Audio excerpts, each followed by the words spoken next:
So good day to everyone. We are group 5 and we were tasked to give story analysis to My Father Goes to Court written by Carlos Bulosan.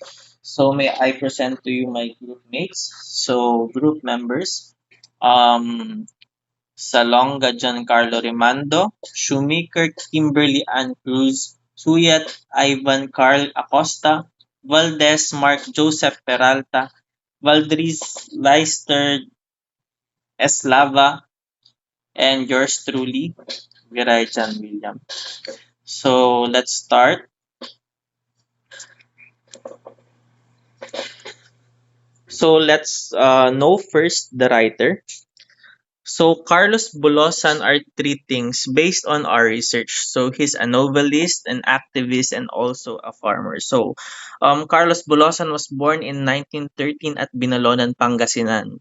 And he was born in family of farmers. So basically his life is not that easy for them.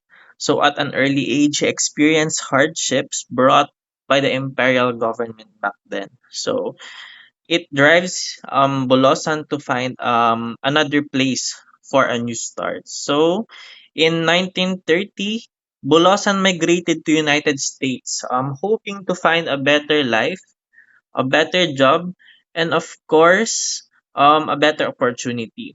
So he was one of the pioneer migrant workers who work abroad, or known as the Manongs, who gambled their life abroad. So, unfortunately, Bulosan experienced exploitation, racism, and violence as expected back then in United States. So, that experiences later drove him to write pieces such as "The America is in the Heart." That piece became popular. So until this time, so popular that it became a required reading in the field of ethnic studies in America. So back to Bolosan. So his piece was inspiring to others. But like a coin that has two sides, his other audience was enraged by his writing. So he became the apple of the eye for FBI. Yon. So FBI accused him of many things without having any evidence. But this event caused him to lose his career in writing. So he was labeled the drunkard writer back then in America. So later on, we will find the resemblance of the story My Father Goes to Court to his own life story. So may I call on Mr. Ivan for the story's setting. Hi guys, I am Ivan Carlay Suyat and I'm here to discuss about the setting of the story My Father Goes to Court. Nakikita sa first paragraphs ng isang storyline. So, let me read muna yung first paragraph nito. When I was 4, I lived with my mother and brothers and sisters in a small town on the island of Luzon. Had been destroyed in 1918 by one of our sudden Philippine floods. So several years afterwards, we all live in the town, though he preferred living in the country. We had we had as a next door neighbor a very rich man whose sons and daughters seldom came out of the house, while we boys and girls played and sang in the sun. His children stayed inside and kept the windows closed. His house was so tall that his children could look in the window of our house and watch us play or slept or ate when there was any food in the house to eat. So makikita natin sa first sentence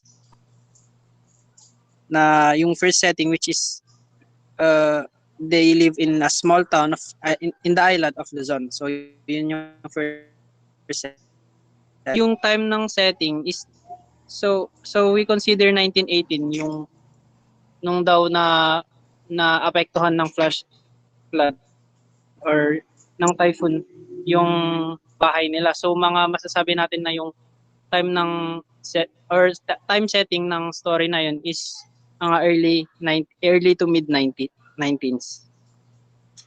So for the second setting which is Yun na, yung sa malapit na sa climax, which is sa court.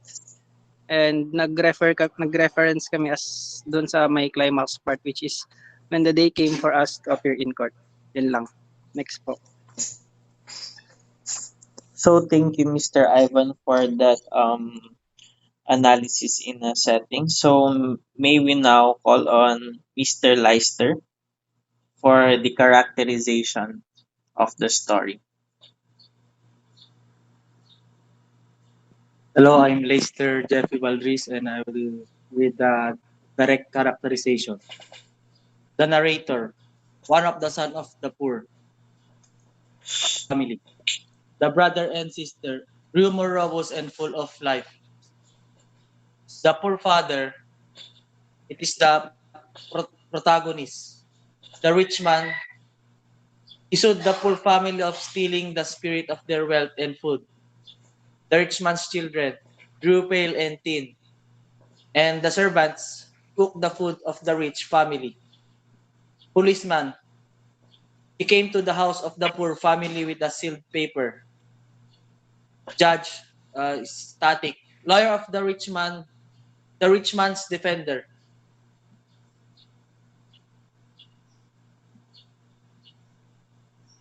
Indirect characterization, the poor father.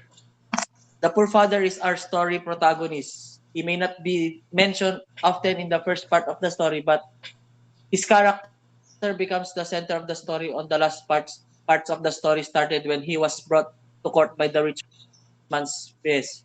Based on the last paragraphs, the father's character is wise and has a sense of humor, considering his response to the rich man's accusation. He's also a loving father based on the last paragraphs, knowing that he responsibly goes to court, defends his family. Thank you. Thank you, Mr. Leister. So in addition, kung makikita natin dito sa characterization, dito sa direct characterization, all of the characters of this story is static because all of them, from the beginning hanggang sa end, hindi nagbago yung personality nila. It stays the same from the beginning to the end of the story. So, for the, ano naman, for the poor father, so yun nga, his personality is wise and has a sense of humor as well based on the last parts of the story. So kahit wala siyang hindi siya gaanon ka-visible sa early parts ng story, pero yung story niya became nagkaroon siya ng malaking impact pagdating na sa mid to the last parts of the story.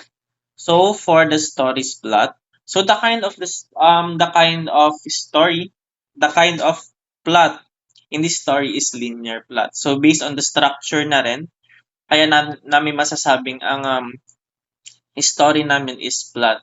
So it started with exposition, next by rising action, falling action, and denouement. So for our exposition, so the story starts when the narrator, the poor man's son, describes yung whole situation. The situation kung saan yung dinescribe niya yung situation ng family niya. And also, i-introduce niya yung rich man, yung neighbor nila as well sa story. So, yun nga, yung nasa exposition din, yung routine nila araw-araw na pagsilip sa bintana ng kapitbahay nila as their practice. Yun nga, parang naging routine na nila araw-araw. So, this part is shown on the first to third paragraphs of the story. So, for our rising action, so for the supporting lines, let me read first. So, as time went on, the rich man's children became thin and anemic, while we grew even more robust and full of life. Our faces were bright and rosy, but theirs were pale and sad. The rich man started to cough at night, then he coughed day and night. His wife began coughing too, then the children started to cough. One after the other, at the night, their coughing sounded like the barking of a herd of seals. So we hung outside their windows and listened to them. We wondered what happened. We knew that they were not sick from the lack of nourishment because they were still always frying something delicious to eat.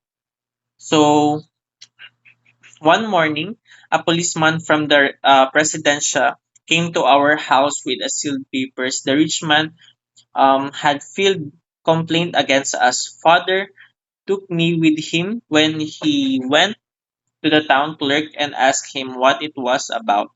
He told father that man claimed that for years we had been stealing the spirit of his wealth and food. So that's a rising action. Yung nagsimula ng mapansin ng poor family na parang nagkakasakit na unti-unti yung family ng rich man. And yung rising action din hanggang dun sa nag-file na ng complaint yung family ng rich man dahil sa tingin niya ninanakawan daw sila ng poor family ng spirit of food and wealth. So for our climax, these are our supporting lines.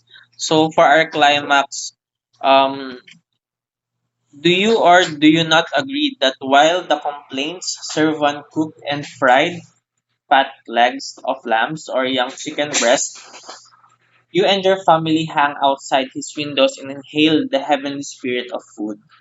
I agree, father said. Do you or do you not agree that while the complainant and his children grew sickly and tubercular, you and your family became strong of limb and fair in complexion? I agree, father said. So ang climax ng story is dun sa part na ina-accuse na siya ng lawyer ng rich man na pinapaamin siya sa lahat ng salang sobrang mild, parang mga nonsense lang na accusation. So, pinipilit siyang paaminin sa mga bagay na yun. So, para doon naman sa falling action namin. So, the falling action, the story started when the poor man started to gather pieces of coins to pay the rich man the payment he deserved. So, sa falling action namin, dun sa part na tinanggap na ng poor man yung accusations ng rich man. So what he did was he gathered pieces of coins around the court. Siyempre humingi siya sa mga tao sa court gamit yung straw hat na hawak-hawak niya. So yun yung prinesent niya as payment. Pero hindi niya binigay yung pera mismo kasi inakusahan siya ng neighbor nila na ninakaw lang yung spirit ng food, which is yung smell lang ata, and yung spirit ng wealth. So yung parang tunog lang ng pagprito ata saka yung amoy ng pagkain yung ina-accuse silang kinuha nila. So ang ginawa ng poor father is tinumbasan niya ng bayad, which is yung tunog lang din ng pieces ng coins na nagather niya. So yun yung falling action namin. So sa dinoma naman namin, what happened was lahat sila is nagtawanan lang. So yun lang yung dinoma mismo. So let me read it to you. So fathers strutted around the courtroom. The judges even came down from his high chair to shake hands with him. By the way, he whispered, I had an uncle who died laughing. You like to hear my family laugh, Judge? Father asked. Why not? Did you hear that, children? Father said. My sister started it. The rest of us followed them. Soon the spectators were laughing with us, holding their bellies and bending over their chairs. And the laughter of the judge was the loudest of all. So yun lang ang dinoma namin. So next, the conflict naman. The conflict of the story. Type of conflict is man versus man. So, bakit namin nasabing man versus man? Because yung kalaban lang naman ng aming protagonist is kapwa niya tao din, which is yung rich man, which is yung neighbor nila. So the supporting lines, one morning, a policeman from the presidential came to our house with a sealed paper. The rich man had filed a complaint against us. Father took me with him when he went to the town clerk and asked him what it is about. So ito yung part ng rising action namin. So this paragraph is the conflict of the story. So dito simula yung conflict. Yung conflict is nag-start nung inakusahan na siya ng rich man. Ayun nga, nagkademandahan na dahil nagnanakaw daw sila ng spirit ng food and wealth sa rich man. And yun nga, instead of running away or denying, the father goes to court to prove their innocence. So the conflict was resolved when the father gathered the pieces of coins from the people inside the courtroom. So ganun lang kasimple na resolve yung conflict, 'di ba? Hindi niya tinakbuhan or tinaguan yung rich man, which is um ideally na gagawin siguro ng karamihan. Pero ang ginawa niya is hinarap niya yung problema in a wise way. So, yun. So, point of view. So, for the point of view, the story's point of view is written in a third person point of view. Why? Because the narrator, yung protagonist namin, yung story ng protagonist namin, ang kinikwento nung anak niya mismo, which is yung narrator. So, our supporting lines, father could not say anything at first. He just stood by his chair and looked at them. Finally, he said, I should like to cross-examine the complaint. Proceed. Do you claim that we stole the spirit of your wealth and became a laughing family, while yours became morose and sad? Father said. So, next, what is the importance of the point of view?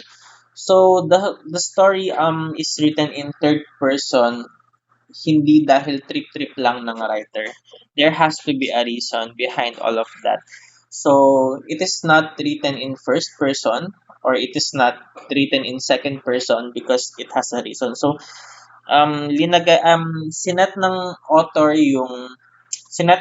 yung story in third person for for the father para makita yung pagiging role model ng father sa kanyang family.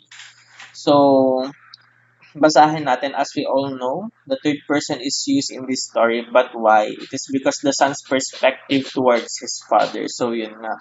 So, isipin natin na yung story is nakasulat sa first person, di ba?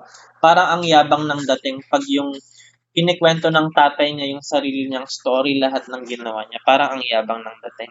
Kaya yung story is nakaset sa view, sa perspective ng anak niya, which is naging third person, para maipakita yung pagiging role model ng father, kung gaano siya ka-wise, kung gaano siya ka-loving father, di ba? So, may we call on Mr. Valdez to present us the symbols and symbolism for the story. Hello, I'm Mark Joseph Valdez for Symbols and Symbolism. Farm symbolize simplicity because farmers is simple and yes. The tall house refers to the rich man status life of luxury yet looking down onto others. Food symbolize wealth and abundance.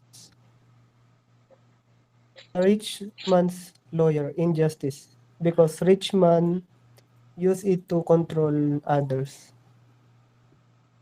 The window symbolize curiosity and revelations. Gaya ng nabanggit kanina, they routine where they go to their neighbor house to look at what they are cooking and smell it. So, curious sila. High chair, power and position. Justice in our country and how rich people use to control it. Straw hat, humility, used by farmers. Thank you.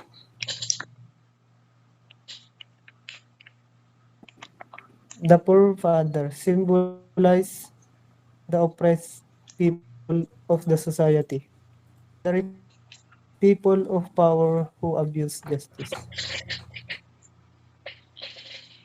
So thank you, Mr. Valdez. So thank you, Mr. Valdez. In addition, if you read the story in full, actually hindi lang ito yung symbolizes, yung mga symbols na makikita mo sa full story. But this is only parts. Konti pa lang to. But we chose these symbols because I think ito yung gusto talagang iparating ng writer sa mga audience niya mismo.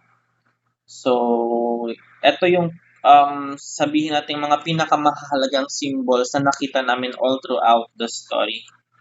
'Di ba how the rich man symbolizes the people in power who abuses justice, and the poor father's family who represents the victims of these people who are in power, and these people in power always uses their high chair or their position, 'di ba, to oppress others. And the window, the window, um, katulad dun sa story, yun nga, yung curiosity, yung revelations, sometimes yung mga taong nasa high chair, kino-close nila yung window dun sa life nila, or hindi nila pinapayagang makita ng ibang tao yung kung paano sila namumuhay, to hide their real motives, parang ganon.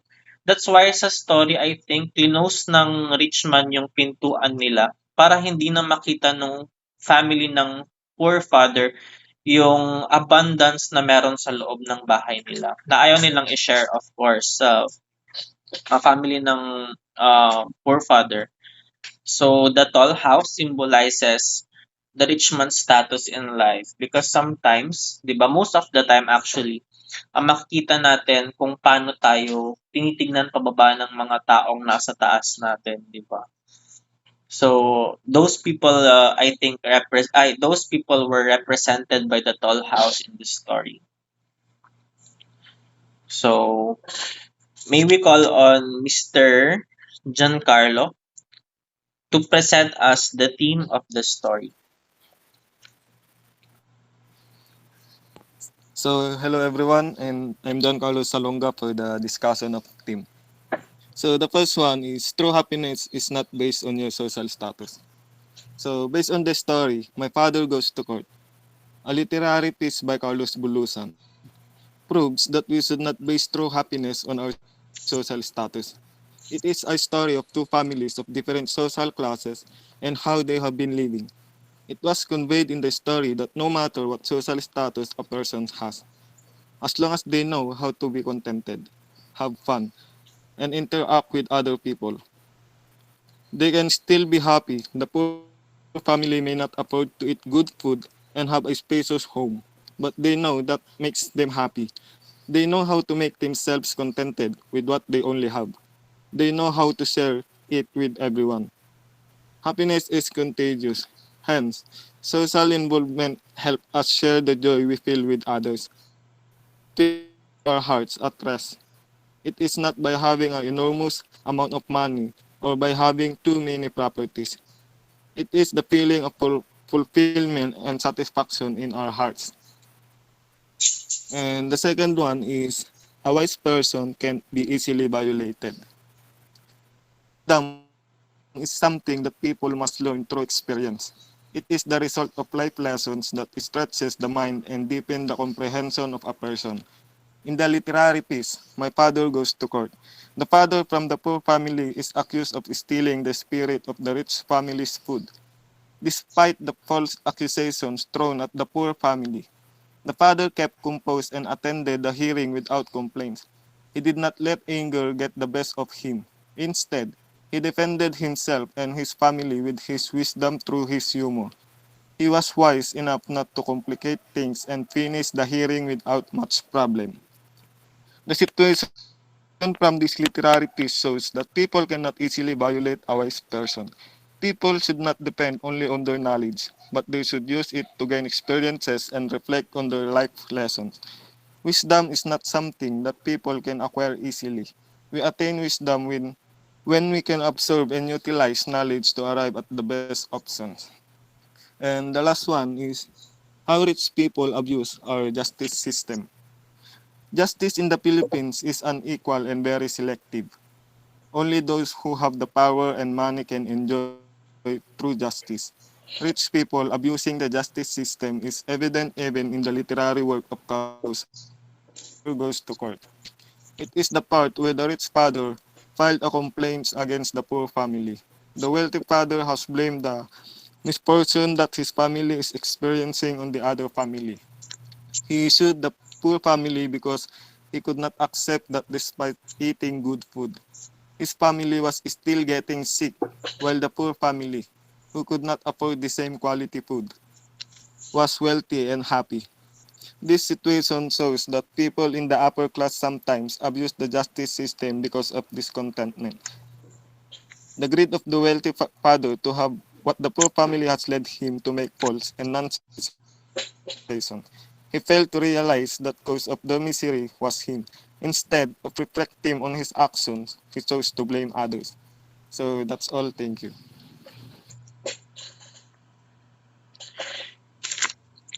Thank you, Mr. Giancarlo, for that um informative part in describing the theme of our story. So may we now call on Miss Kim for the last part of our story analysis, which is the values.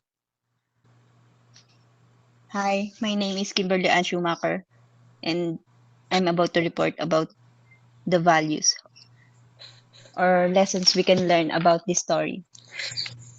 Number one is never use power to abuse those who are beneath you.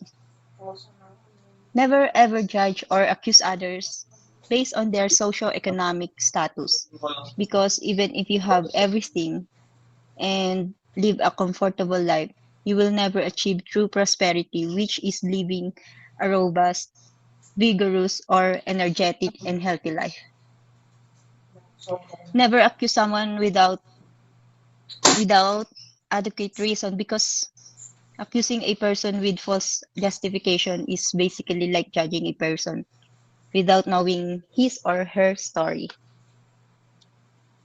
And number two, don't be afraid to face false accusations if you have truth inside you. Don't ever let your poverty be your weakness and always do what is right. Number three is the best. Laughter is the best medicine. Being happy and contented is the true essence of living a healthy life. In addition, sometimes staying indoors is not that healthy, especially to children, because exposing your kids to a little dirt and few germs can help build their immune systems. Thank you, Miss Kim.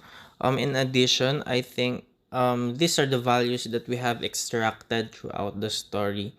And I think marami pang values na matututunan yung story, pero I think these values are the most, sabihin natin, nilagay talaga ng author for the audience to see. Why I think na-experience siya tong mga to all throughout is his life. And the first lesson he wants to teach his readers is never to abuse power by any means kahit gaano kakataas. And number two, don't be afraid of false accusations lalo na kung nasa tama ka naman talaga. And number three, laughter is the best medicine in any cause. I think injekan mo lang ng laughter, injekan mo lang ng happiness, I think magle-lessen yung weight ng situation. So, I do believe rin na laughter is contagious. So, try to laugh or try to sabihin natin spread happiness. That's what I want to say. Just try to spread happiness. It might it might cure something in this society. So that's all. And that's it for the analyzation of the story written by Carlos Bulosan, My Father Goes to Court. And if you're still here listening, sana may natutunan ka sa amin. Thank you and God bless. And please don't forget to comment your insights about the story on the comment section below. Thank you.